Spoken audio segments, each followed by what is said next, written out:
Yo, what's going on guys? Arekkz here. Welcome back to another video for Monster Hunter Stories 2. And in this one, I wanted to put together a list of my personal top 5 armor sets. These are endgame armor sets, things that you will of course be using once you've completed the story, once you start working through things like the Elder's Lair. Of course, you're working towards, crafting your perfect monster team, doing some PvP. These are armor sets that all have incredible value. So if you guys do enjoy this, a like would be super appreciated. And also don't forget to comment down below, let me know what armor sets you're using. Maybe you've got some that are not on this list. So to begin with, starting off at number 1, my most used armor set, and that is the Bloodbath Diablo one. I love this one partly because of the way it looks. I mean, Bloodbath gear has always been fantastic. It just looks incredible, both the armor and the weapons. It is just incredibly menacing. I feel like you could just take this guy, drop it in a Diablo game, he would feel right at home. However, more importantly, the skills on this are fantastic, provided you're using non-elemental weapons. First things first, you have evasion ability large, where you sometimes evade an enemy attack. You can't of course evade head-to-heads or kinship skills, but this does greatly increase your evasion, and this does proc quite frequently. I see this happen quite a lot, so it is definitely useful. You then also have tenacity, where you survive a hit that would otherwise have been fatal when your HP is above 50% or more. And you also survive with a good amount of HP remaining. So basically, when you get hit by those, those one-shot moves, kind of like Guts in that respect, only slightly better, this is a very nice skill to have. However, finally, the last one, and this is definitely very useful in combat, is Non-Elemental Attack Boost XL.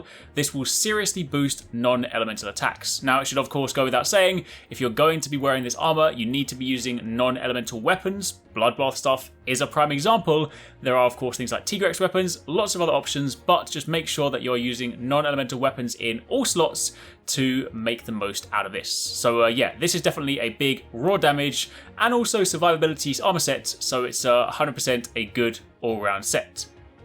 Now, moving on from there to set number 2, we have the Dread Queen Wrathion armor set. It's fair to say a lot of these are going to be like the later monsters because they just have really good gear, but Dread Queen is good for a very particular reason. This does have utility both in PvE as well, but if you guys happen to be doing a lot of PvP, this is very, very potent. You have the skill Critical, large, which of course greatly increases your crit rate. That's just a nice damage boost in general. Crit is a nice skill to have.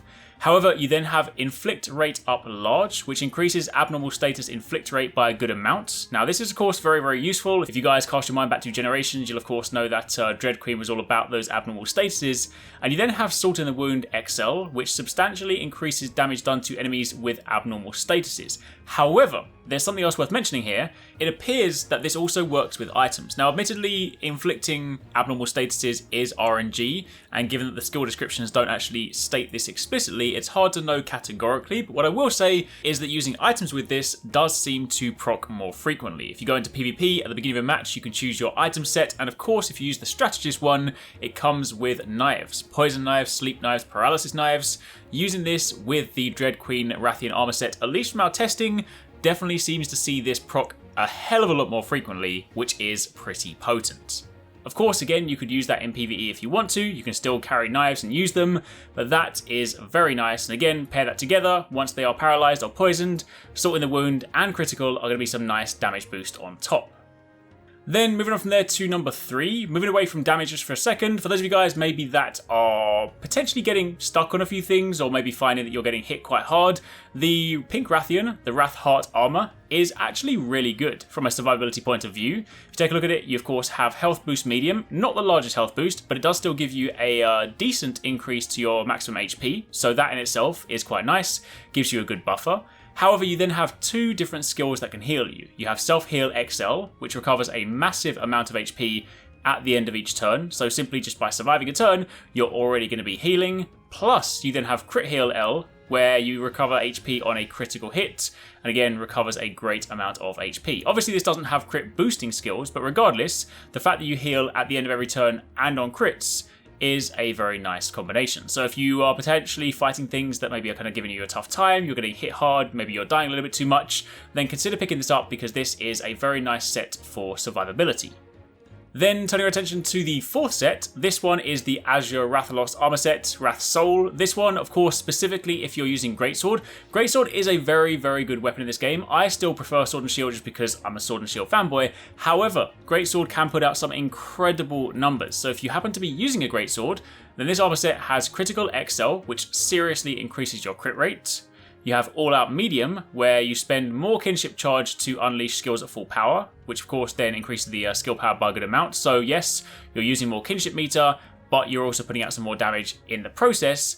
And you then have Greatsword Focus L, which has a high chance to retain charge level after releasing a charged Greatsword attack. Obviously, if you're using Greatsword, you'll know you have to use some of your skills to build charge first. So if you're then able to maintain that charge after pulling off attacks, that is also incredibly potent.